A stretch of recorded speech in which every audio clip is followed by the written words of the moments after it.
Welcome to my cozy seat. Fall is coming, which is so exciting. Today I'm going to show you how to make a styptic yarrow powder. But before we get into it, I want to tell you a little bit about yarrow. So first things first, I am just a mom and a massage therapist. I am not an herbalist. I am not a doctor. Talk to a doctor or an herbalist or a medical professional if you're ever treating something serious. This is for my family's basic first aid kit. Cool? Okay, so yarrow is amazing. It's got a lot of really funny names like carpenter's herb and noble yarrow and soldier's windwort, and it said that carpenters used to take a sprig of yarrow in their belt to prevent them from getting cut. And then that was perfect because if they did get cut, this is a vasoconstrictor. So it helps to prevent stagnation, but it also helps to clot blood. So if you are bleeding, it helps to stop that bleeding.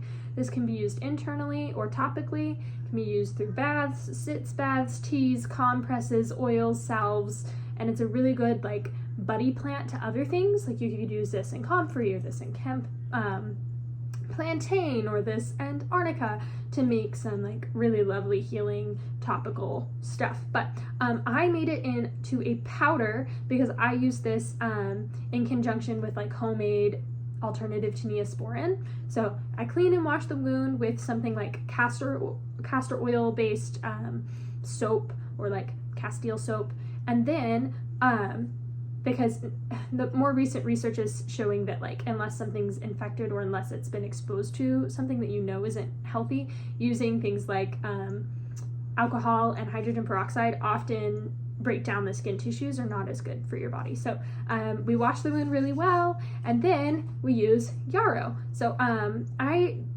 do just a tiny bit. If it's a small cut, I'll just get a Q-tip wet and put a little bit on a Q-tip and just dab it into the wound to help stop the bleeding. And once the bleeding is stopped, I kind of just brush it off with clean hands, of course, the whole process. And then you can also use it as a tea. It can help regulate menstrual cycles, though it's pretty strong, so don't go crazy. And it's also amazing post-birth. This was literally actually a lifesaver for me. So I ended up getting 3 bags of blood when I had my son, and I lost a lot of blood, and I continued to have bleeding issues postpartum once I went home. And where I live, the doctors I had were not super great about the postpartum aspect of maternal care, and my mother-in-law is a lovely herbalist. I love her so much, and she brought me sitz baths which contained yarrow and really helped to slow down the bleeding process and prevent further anemia in my body. This used to be used by Native Americans to pull out toxins. They would use them in sweat lodges and poultices and things like that as well. And it's named after Achilles. So it's Achillea myofolium, but it's named after Achilles. And there's a couple of different legends with Achilles, but one of them is that he was held up by his Achilles heels as a baby and dipped into a bath of yarrow tea to make him indestructible and capable of healing anything. And the reason the Achilles heel was his Achilles heel was because that wasn't dipped into the yarrow with the rest of him. So it's a wonderful herb, and I would, if I were you, I would go seek out somebody else's page for identification, because again, I'm not a professional and I have this growing in my front yard, so I didn't have to pick it out of similar looking plants. But it's a pretty common plant and it's a beautiful flower, and it's something I highly recommend growing in your growing season, because then you get this wonderful first aid element to add to your little kit. Awesome. Once you collect your yarrow, this I chose to dry out hanging over a windowsill in my house on a curtain rod. I recommend doing that instead of using a dehydrator, because otherwise you can fry this plant. It's pretty delicate. But I'm going to chop off all the flowers. They also have medicinal use, but I'm going to use them to grow extra yarrow next year. So I'm going to chop each of the flower heads off individually and make a really big pile.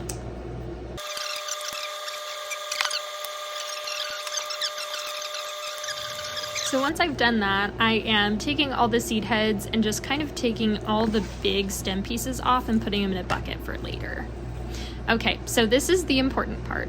So I'm gonna take each individual stem, and instead of doing what you see here where you like pick them all off individually, you'll get a lot of fallout where it like is all over the table.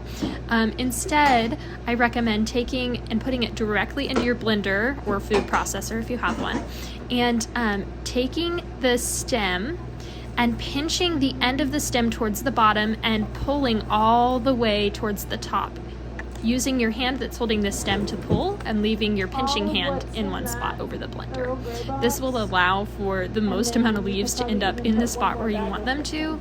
These are like really delicate aerial parts of this plant, so they kind of go everywhere if you're not careful. Now I'm gonna do this for the entire stack of yarrow I have here, and it's gonna fill this whole blender. So yarrow is important that if you see it out in the wild, only to cut back a third, but if you can grow a lot of it in your yard, I highly recommend doing that, because when you blend it up, you'll see how tiny it breaks out to be after that huge plant. So I blended on a setting that has like pulsing from high to low, because I'm using a really large blender instead of a food processor. I then take a break, shake it up, and stick it back on, and repeat the process until the powder is a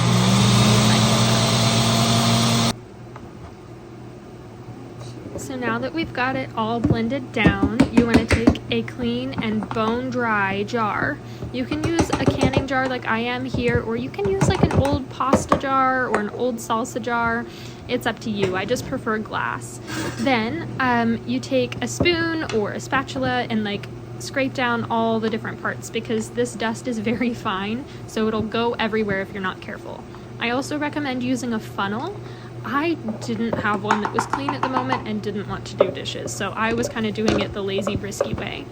As you can see, the bottom of my blender has some water in it. That's not in my blender, that's just at the bottom, but you want to make sure this entire process is incredibly dry, because the powder will stick and clump together, and then it'll be hard to maintain its dry, shelf-stable state, because once it gets wet, it's really hard to dry it back out. So I'm scooping it all into the jar that I'm going to store it in. When you get it all in there, make sure you label your jar, because you think you'll remember what's in it, but I promise you, you'll forget. There you have it, some styptic yarrow powder for your very own herbal medicine cabinet. So until next time, enjoy your yarrow.